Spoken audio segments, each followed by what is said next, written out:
Christopher Tolkien was known to not like the Peter Jackson adaptations of The Lord of the Rings written by J.R.R. Tolkien.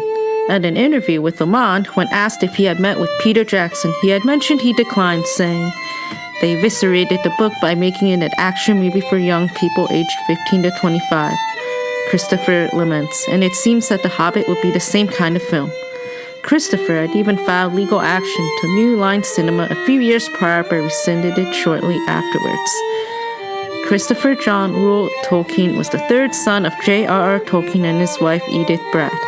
He had two older brothers and one younger sister, and was most known for publishing his father's works posthumously, including The Silmarillion, The Book of Lost Tales, and some non-Middle-earth works such as The Fall of Arthur and Beowulf.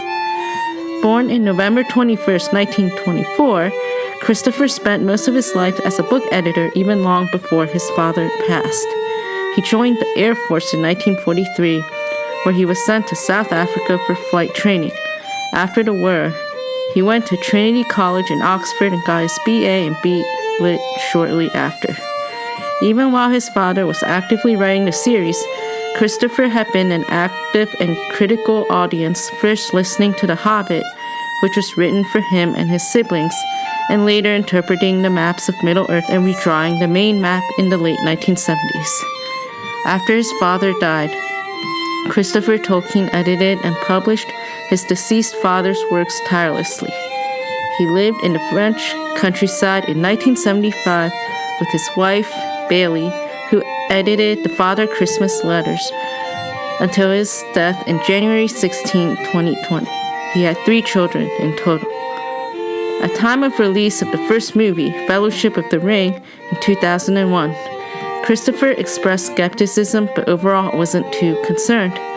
After all, J.R.R. Tolkien sold film rights to his books in 1969, leaving his family and the Tolkien estate not having any control of the movies.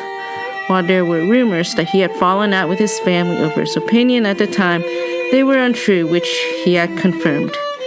However, Christopher later expressed disappointment for the movies. He had even been known to file legal action in 2008, though he had rescinded it in 2009.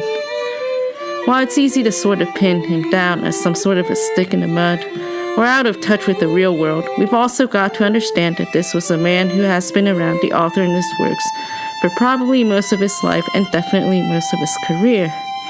It was his life's work and became so after the death of his father, being the reason that many of J.R.R. Tolkien's works can be published. Whether we were to agree with him or not, it makes sense that he may be a bit more sensitive to the changes to the point that they became triggers.